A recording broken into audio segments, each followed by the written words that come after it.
Hey Village, today's video is going to be focused on considerations when you're in that conversation of, do I call Child Protective Services or do I not? Child Protective Services is usually referred to as CPS, and different states, counties, different places call it different things. But for this video, I'm going to be referring to it as CPS. And many of you may be able to recall a time where you have had suspicion that a child was experiencing abuse or neglect, and you may have been running through this, do I call or do I not call? And unfortunately, there is no clear answer unless you're a mandated reporter. That makes it really easy to say, if you have suspicion, you must report it. Otherwise, if there is abuse or neglect and you didn't report it, you could have some kind of a penalty. So for a foster parent, you're a mandated reporter. And so if you do not report, then they can take away your license. And mandated reporting actually poses a different issue that I won't necessarily get into, but you can kind of fill in the blanks of what I'm going to be talking about in this video, that reporting everything and anything can lead to some issues. Personally, I have had experiences where I have made the call to report abuse or neglect, and it doesn't feel good. It really doesn't. And this has happened at least a couple of times. One of those times I kind of made a mistake. If I could go back, I would have handled things a little bit differently. So I'll even talk about that experience. And I hear a lot of stories of people who go through this kind of push and pull of, do I make the call or not? I give advice and I share what I know. And so that's what really prompted making this video and bringing it out here for others to have that conversation. And recently I had somebody come to me and say, hey, I have this situation, don't necessarily want to call CPS, but I don't know what else to do. Having that conversation with them and getting the information, figuring out what's the relationship, what is the observed abuse or neglect, or the suspicion, like why they're suspicious that something might be happening, what's going on essentially. And there's a few reasons why people are hesitant to call CPS. One of them being, even though reporting is anonymous and it's supposed to maintain the anonymity of the person making the call, it's going to be obvious who it is. And sometimes it's not. It just kind of depends. But based off of where that child is involved in, the relationships that they have, a parent who is getting a call from CPS saying, hey, we need to talk to you because there might be abuse or neglect, that parent might be able to figure out, is this the teacher? Is this their coach? Is this a family member or their friend's mom or dad who's making this call? That leaves like, oh gosh, is this the right thing to do? Like there could be fallout from this, and do I want to deal with that? And for that first consideration, here's what I advise. Number one is make the call if you believe that there is abuse or neglect, period. If you feel that there could be a fallout or there's a relationship there that makes it complicated, then I would just ask, okay, can you contact the parents or the caregiver and just be curious? Hey, I noticed that, Allison has some scratches on her and she's just been showing up with a lot of bruises lately. Is everything okay? Coming with concern, coming with curiosity. And sometimes, like in the case of this person who recently came to me, I did give the advice of, if you are concerned about that relationship, ask the questions and then just let them know, hey, I am concerned, and so I'm going to be making this call to Child Protective Services so that they can ask some questions and just check on the state of things. I know that is easier said than done. That advice comes from learning from my own mistake, where I made the call without contacting the caregiver, and I was making some assumptions, and it did break down the relationship or the friendship. But if it is that easy to just make the call and have CPS contact the caregiver, ask some questions, check the kids out, if it were that easy, then we would all be calling, right? If we had a suspicion and we have good intent, why wouldn't we just make the call? Why is there this question of, do I or do I not? Well, that's because CPS unfortunately doesn't always handle things the way that we would want them to. We are all human, and caseworkers included, so they may make mistakes. And this can be attributed to a number of things, including the shortage of, caseworkers in the field. And so they are incredibly overworked and not able to have the attention to detail or be as thorough with these investigations.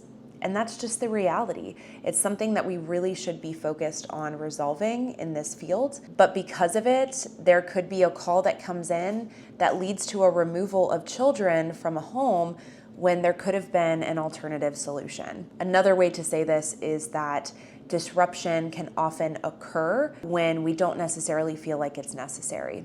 And to elaborate on that, ideally, when you make that call to CPS and you say, hey, I have these concerns, most calls that come in are to report perceived or a suspicion of neglect. And neglect is primarily due to economic reasons, so money, lack of money, lack of resources, that sort of thing.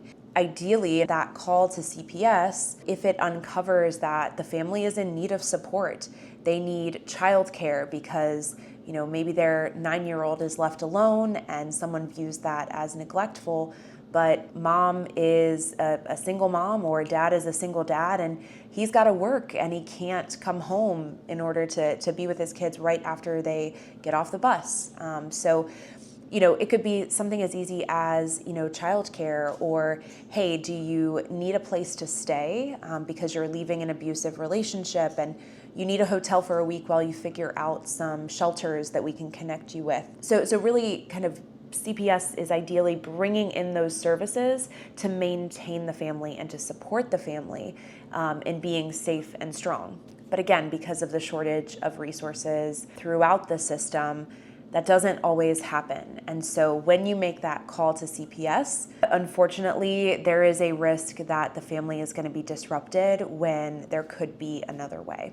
So if you are someone who is not a mandated reporter and you are able to make contact with that family, have a conversation with that family, and see if there are services that could support before resorting to making that call, by all means do so, or see how far you can get with that. Another thing on this topic is really those extremes. And so what we can see is there is an extreme to disrupt and remove children from their families. And then when that is happening, to an extreme, then the pendulum swings over and we try to, keep children in their families almost to a fault when maybe the situation is truly unsafe. And that pendulum tends to swing, and it just depends on where you're located and your county or state, where it currently lies. Typically, what I see is that when a county has a big case that makes news for a neglectful or abusive situation, kids were maintained in the home, all of a sudden you start seeing that every call is going to call for removals. And that's a bit drastic, not entirely true. But I think you can see how that pendulum would shift. And I know of children who have stayed with me where their families, number one, went to CPS, like a mom went to CPS to get resources to support her, and they removed her children because she didn't have a place to stay outside of the abuser or the alleged abuser. And so for that reason, the family was disrupted for an extensive amount of time. I've also seen a family who was, having poor living conditions, and instead of offering that family a hotel to stay in until they could, secure something with a family member, they immediately removed and placed the children in foster care. And from an economic standpoint, this really doesn't make sense because foster care is expensive for a county and a state. So a hotel for a week for a family to stay at is much more manageable. But I do empathize with being in that, do I call, do I not call? It's a heavy weight to carry. And most often, you're not going to know what is going to happen with that report. So you're not privy or entitled to anything else after you make that phone call. What I will share is the typical process that happens after you make that call. That way you can understand the different steps that you can take or the steps that are going to happen after you make that call. So first of all, not all calls are going to lead to an investigation of the family. So first there is going to be that intake screening. So they're going to screen the call, screen the information to see, does this warrant an investigation? But it will include an initial assessment where they should be checking in to see if services can be offered. And so when you do make that call, try to have as much information as possible and understand that the information that you're sharing is going to lead to, that initial assessment of, okay, which direction are we going to go? Having hesitation is normal, but doing nothing could potentially put a child in danger. And so weighing the benefits of calling, not calling, ultimately, if you are unsure, make that call. I want to leave you with, my biggest takeaway is curiosity and compassion, but also taking action. So if you can, make contact with the family. If it's a situation where you feel comfortable, reach out and just check in. Be curious about what's happening. And then ultimately make the call if you feel like there is still a suspicion of abuse or neglect.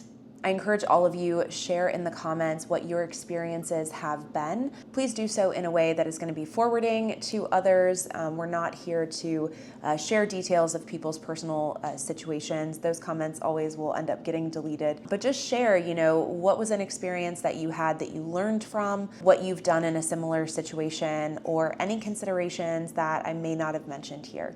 And with that, that's it for this video. Thank you so much for watching, and I'll see you next time.